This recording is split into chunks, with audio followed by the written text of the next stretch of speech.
अक्लमंद शौहर वो है जो बीवी के तानों को तरानों की तरह सुने।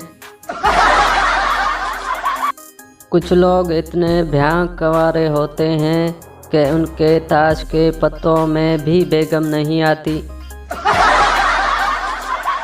इतना सा तो इतवार होता है, उसमें भी घर वाले जल्दी उठा देते हैं। लोगों की दाल नहीं गलती और मेरी 1 घंटे से गोभी नहीं गल रही।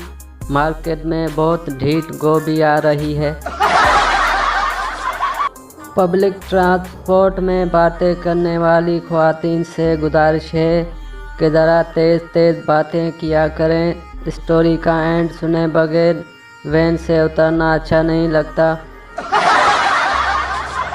बचपन में एक बार गलती से सर्फ एक्सेल खा लिया था, तब से दिल साफ है।